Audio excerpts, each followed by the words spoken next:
Hello everyone, hope you're all doing fine. So today's topic is about bacteria structure. So a bacteria size will be approximately to 1 to 2 micron. 1 micron means 10 raised to negative 6 m. And bacteria structure, when we discuss about it, it have essential structure, cell wall, cell membrane, cytoplasm and nuclear material. And the structures which is inside to the cell wall in the bacteria is mesosome, cytoplasm, inclusion bodies, nuclear material, spores, cytoplasmic membrane. And the structures which is seen outer to the cell wall of the bacteria is capsule, flagella, pili, sheath and prostheca. And all these structures presence or absence will be depend on that bacteria. So all the cells have three main components: DNA, which gives genetic instructions, and surrounding membrane, which limit the access to the cell's interior, and the cytoplasm between the DNA and the membrane, where all the metabolic reaction occur, especially protein synthesis, which occur on the ribosomes. So this is in the case of the cells. But when we consider about the bacteria, this also have some features like cell wall, which resist osmotic pressure, flagella for doing the movement, and pili for the attachment, and capsule for the protection, and biofilms. Here you can see the structure of a bacteria, which is having cytoplasm, nucleoid, and capsule, wall, and cytoplasmic membrane, bead-like structure, ribosomes, and a long appendage of flagella. So when we say about the flagella is a locomotory organ in both in eukaryotes and prokaryotes. It is formed by microtubule. Okay, and it will be very thin, and length will be 10 times than the diameter. Propulsion and everything movement is done by this flagella's help.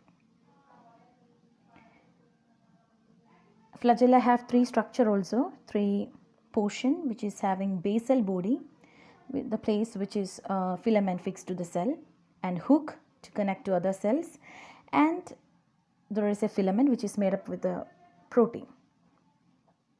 Next, about the pili. It is attachment. It is the structure which is used to attachment to the other cells. So pili is a cilia-like, hair-like structures. Number is more, length is varies, numerous. Its function is attachment structure, and bacteria to host cell attachment, bacteriophage attachment also done by this. Pili is of two type. One is common type, which is seen in numerous, and sex pili longer than ordinary.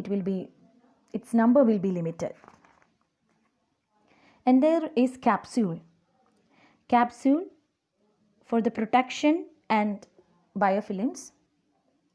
Capsule or slime layer, we can call it like that. So it is the structure, slimy structure, which is seen outside the cell wall. Okay, you can see here. It is seen outside the cell wall. It is made up with the polysaccharide. Polysaccharide can be heteropolysaccharide or homopolysaccharide. Okay, and when the extracellular cell slime is created, that is homo, and the other is heteropolysaccharide. And the function of this capsule or slime layer is attachment, protection from phagocytic engulfment, and resistance to drying, depot for waste products, reservoir for certain nutrients, and protection and stability. And other than this, there is also sheath. It is not a common structure, that's why it is not in the diagram. Sheath is not a common structure. It is mainly seen in a marine water organism or in some of freshwater organism too. It is a protective covering. And another structure is prostheca. Prostheca is not common. It was a cell wall semi-rigid extension. It is mainly seen in nutrients not available organisms. It is mainly seen for them because they need nutrients to live. So the prostheca is not common. And then about the cell wall, cell envelope. The cell envelope is all the layers from the cell membrane outward, including the cell wall, the periplasmic space, the outer membrane, and the capsule. All free living bacteria have a cell wall. Periplasmic space and outer membrane are found in gram negatives. The capsule is only found in some strains. So here you can see the cell envelope of the gram positive and gram negative bacteria. You know how you differentiate the bacteria into gram positive and gram negative? It is based on, the cell wall is made with the peptidoglycan according to its content. If the peptidoglycan or murine is more than 50% in the bacteria, it is gram positive, or less than 20%, it is gram negative.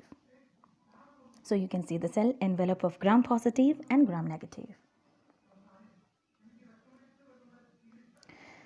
Cell membrane is composed of two layers of phospholipids. Phospholipids have polar heads and non-polar tails.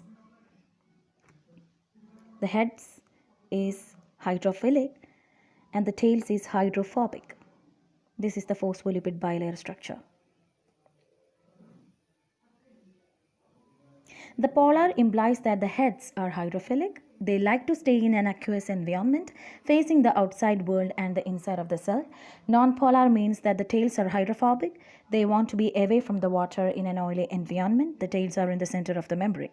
So the pure phospholipid membrane only allows water, gases, and a few small molecules to move freely through it. And there is also membrane proteins. When we say about the membrane proteins in the bacteria, proteins float in the membrane like ships on the surface of the sea.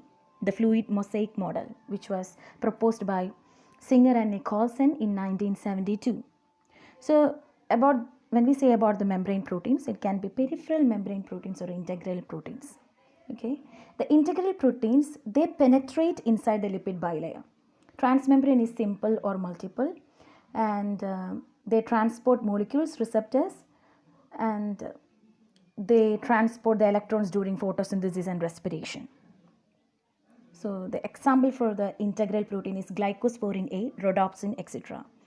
And when we say about the peripheral protein, it is associated to the cell wall or cell membrane, not penetrated in the lipid bilayer. Its association is by non-covalent bonds. They can be removed by mild treatment by highly concentrated salt solution. Okay, its example is spectrin RBC, which is seen in RBC, ATPase in mitochondria, etc. Okay, this is transport across the cell membrane. That simple transport is diffusion, right? From the higher concentration to lower concentration. And there is also passive transport and facilitated diffusion. So this is not our topic. Our topic is to discussing the structure, but I'm just drawing these slides. Okay, then cell wall. Osmotic pressure is the force generated by the water attempting to move into the cell. So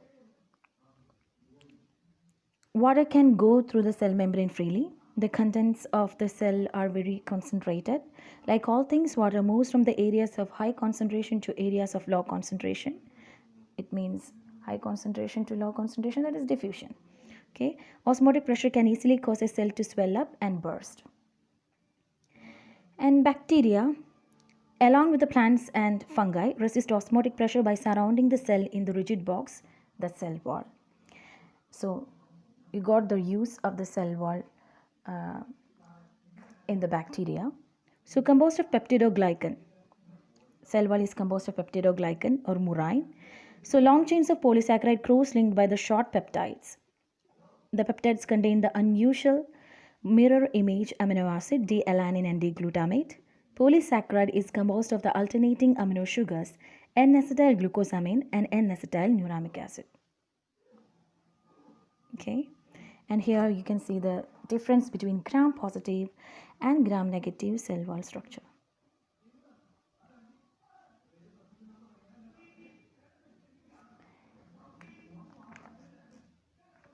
So you can see the structures and the difference between them. So here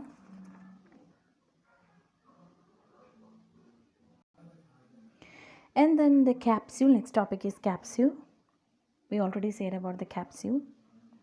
And membranous structure, pili and flagella. You can see the structure of the flagella. It have a hook-like structure, and a filament and basal body which attach to the cell.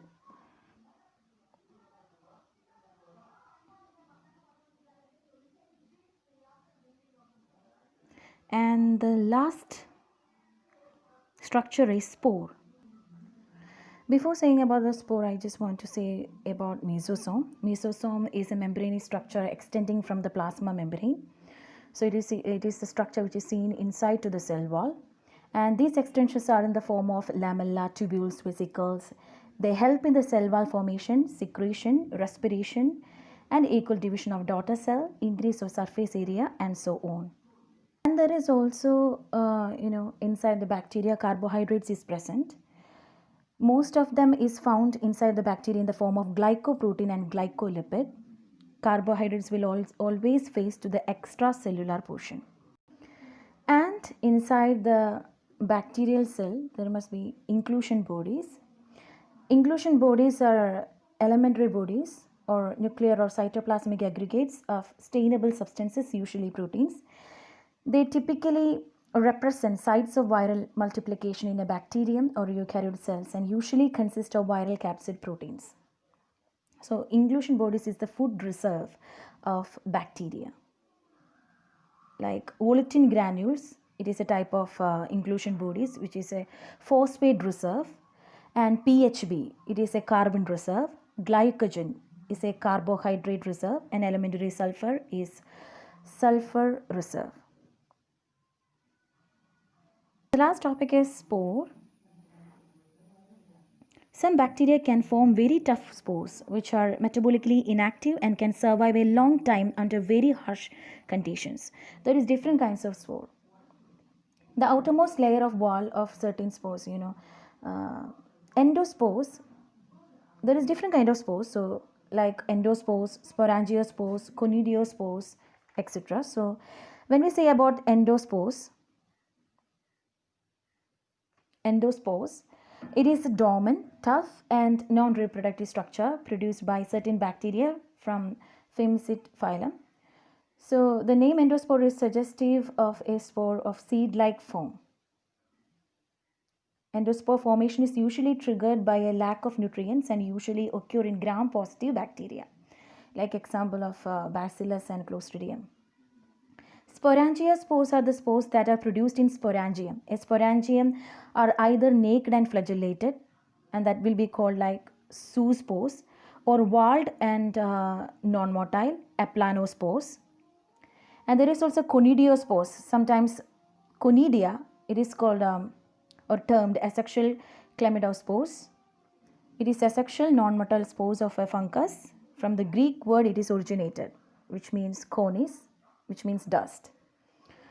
So these are different kinds of spores. Spores can also survive very high or low temperature and high UV radiation for extended period. This makes them difficult to kill during the sterilization. Like anthrax, it is very resistant. So spores are produced only by few genera in Firmicutes, Bacillus species including anthrax and ceres, and Clostridium species including Tetani, Perfringens, and Botulinum. So this is the structure of spore. Hope you find it useful. So thank you.